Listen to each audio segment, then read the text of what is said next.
देखो बच्चों, पिछले वीडियो मैंने ये वाला प्रश्न हल किया था।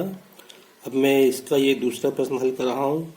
क्या लिखा है, इसके अपने को गुणनखंड विधि से शून्य ज्ञात करना है और जो बहुपद के गुणांक हैं उनके बीच में जो संबंध है बराबर का, उसको अपन सत्यापन करना है। तो देखो मैं कर रहा हूँ। तो सबसे पहले अपन इसके गुणनखंड करेंगे। पहले 5 का गुणा अपन 7 से करेंगे तो कितना आएगा, 35 आएगा। अब 35 के अपने को गुणनखंड करना है कि उनका योग या अंतर कितना है, 12। तो मैं करता हूँ 35 के गुणनखंड करता हूँ, 1 गुणा 35 और फिर 5 गुणा 7। अब और गुणनखंड नहीं होंगे। अब देखो यहाँ पे प्लस है, इसका मतलब इनको जोड़ने से बात बन जाएगी। तो अपन योग 12 आना चाहिए। तो 35 और 36 ये काम का नहीं है, 5 और 7 12 ये काम का है। तो 12t, टी को अपन क्या लिखेंगे, 5t प्लस 7t। तो देखो ये 12t को लिखा मैंने 5t प्लस 7t और प्लस 7 ये लिखा है पे। फिर हो जाएगा कोष्ठक को। एक बात ध्यान रखो कि यहाँ पे चर क्या है, t है।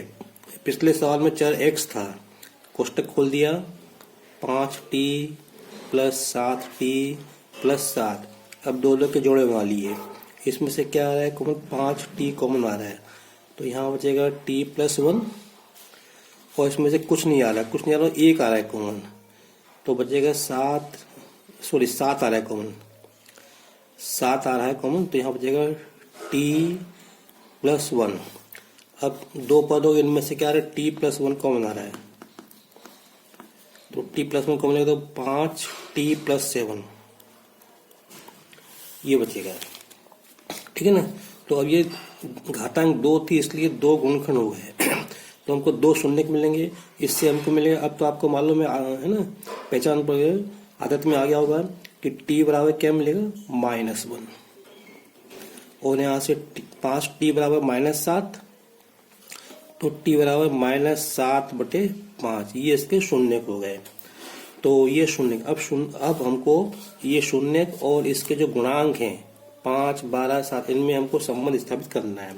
तो पहले मैं शून्यकों का योग करता हूँ। शून्यकों का योग यहाँ पे -1 प्लस -7/5। इसको हल करेंगे तो ये आएगा -1 -7/5। इसको लिखा 1/1। इसको हल किया तो ये आएगा 5 लघुत्तम आएगा, यहाँ -5 आएगा, यहाँ पे -7 आएगा, ये आएगा -12/5। अब इसके बाद मैं ले रहा हूँ -b/a। ये b कहाँ से आया है, ये x का गुणांक है। a क्या है, x का गुणांक। तो माइनस तो ये लगाया, b का मान कितना है, जो t का गुणांक होगा, तो 12। a का मान कितना है, 5। तो आप देखो शून्य का योग कितना है, -12/5 और -b/a का मान कितना है, -12/5। इसका मतलब ये दोनों क्या हैं, बराबर हैं। तो बस लिख दो इसको। अब इसको अपन इसके स्थान पे क्या लिखेंगे, -x का गुणांक, इसके स्थान पे x वर्ग का गुणांक। हालांकि लिखने की जरूरत नहीं है ना, लिख देते हैं फिर भी अपन। अब शून्य का गुणा, शून्य क्या लिए अपने, -1 और -7/5। तो गुणा करेंगे तो क्या मिलेगा अपने को, 1 7 7 प्लस के 7/5। अब यहाँ से c/a निकाल लो। c क्या, अचर राशि। यहाँ पे अचर राशि क्या है, ये 7 है, a का मान 5। तो ये हो गया 7/5। अब देखो शून्य को का गुणा कितना आ रहा है, 7/5 और c/a कितना आ रहा है, 7/5। इसका मतलब ये दोनों क्या है, बराबर है। तो पहले तो इसके स्थान पे क्या लिखेंगे, अचर राशि, इसके स्थान पे x वर्ग का गुणांक, बस। तो ये मैंने लिख दिया है। देखो वैसे भी हमको मालूम होना चाहिए कि शून्य का गुणा बराबर अचर राशि बटे x वर्ग का गुणांक, और यहाँ पे शून्य का योग बराबर -x का गुणांक बटे x वर्ग का गुणांक। और एक बात मैं आपको बताऊँ, इस सवाल कहते हैं शून्य को अपन अल्फा और बीटा लिखते हैं, तो अल्फा प्लस बीटा बराबर -b/a होता है, और इनका गुणा होता है अल्फा बीटा बराबर c/a। ठीक है। अपने को फिलहाल ये सवाल अपने को इतना ही करना है। ये मैंने आपको बता दिया, अपने इसके स्थान पे ऐसे भी अपन लिख सकते हैं। देखो बच्चों, बाकी इसके आगे के जो प्रश्न हैं बहुपद से संबंधित, तो ये भाग से संबंधित है, जो कि अपने को नहीं करना है, अभी हटा दिया है। अब मैं ये अध्याय 3 दो चरों वाले रैखिक समीकरण से संबंधित प्रश्न करने जा रहा हूँ। पहले वस्तुनिष्ठ प्रश्न हल करेंगे, फिर आगे देखेंगे। आपके सामने ये पहला प्रश्न है, आरेख द्वारा निम्न युग्म समीकरण के लिए रेखाएं होंगी, कैसी होंगी? एक ये अपने को दो समीकरण, एक समीकरण ये दिया है, एक समीकरण ये दिया है, तो अपने को बताना इनसे जो अपन रेखा खींचेंगे वो एक बिंदु पर काटेंगी, दो बिंदु पर काटेंगे, संपाती होंगे, समांतर। तो हम कैसे मालूम करेंगे, देखते हैं। ये हमको दो प्रश्न दिए ना, तो अब हम बिना इनको हल किए, मतलब विलोपन विधि, प्रतिस्थापन विधि से हल नहीं करना अपने को, तो और दूसरा तरीका अपनाना, बता दें इनसे जो रेखाएं होंगी वो काटेंगी या नहीं काटेंगी, वो अपने बताना है। तो अपन क्या करें, इनके जो गुणांक हैं अपन उसकी तुलना करेंगे। तो यहाँ पे अपन A1/A2 बराबर, सॉरी हाँ, A1/A2 बराबर A1 कितना है 6, B1 कितना है -3, C1 कितना है 10, A2 कितना है 2, B2 कितना है -1। जब कोई संख्या नहीं तो अपन 1 मान लेते हैं। C2 कितना है, ये 9 है। तो अपन पहले A1/A2 निकाल लेंगे, तो ये हो गया 6/2, ये कट जाएंगे तो ये आएगा 3 आएगा। इसी प्रकार अपन B1/B2 निकाल लेंगे, तो ये आएगा B1 आएगा ये -3 बटे -1, तो ये कट जाएगा तो कितना आएगा 3 आएगा। अब C1/C2 निकाल लो, तो आएगा 10/9। तो आप देख रहे हैं A1/A2 बराबर B1/B2, क्योंकि दोनों का मान कितना है 3 है, लेकिन तीसरा अनुपात बराबर नहीं है। तो यहाँ पे आप देख सकते हो यहाँ पे कि A1/A2 बराबर B1/B2 बराबर नहीं C1/C2। कहाँ से लिखा मैंने, देखो इसका मान 3 है, इसका मान 3 है, इसका मान क्या है 10/9। तो ये तो 3 10/9 के बराबर हो ही नहीं सकता।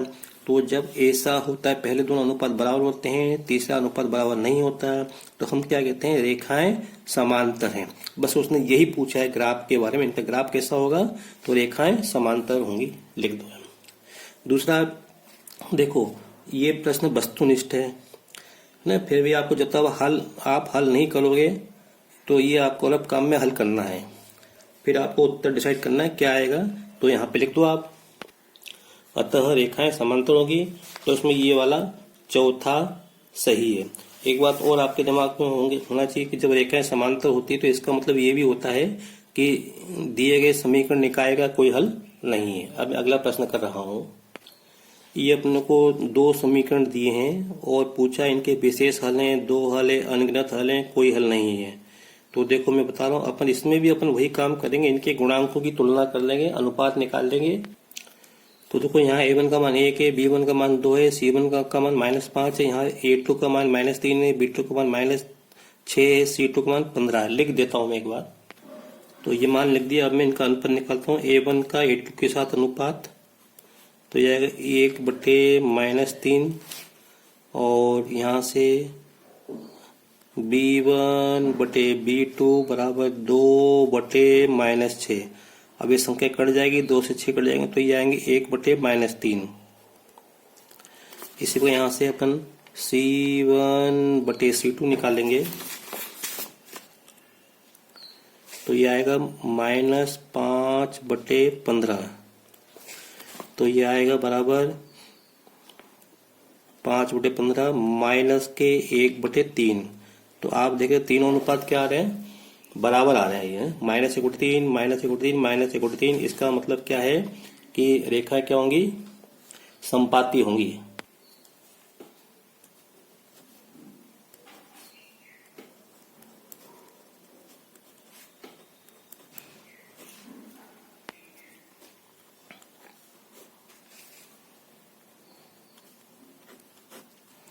ठीक है, अगर बस अभी इतना ही इस वीडियो में। अगर आपको मेरा ये वीडियो अच्छा लगा हो, समझ में आया हो, तो मेरे इस चैनल को लाइक करें, शेयर करें और सब्सक्राइब करें। Thank you.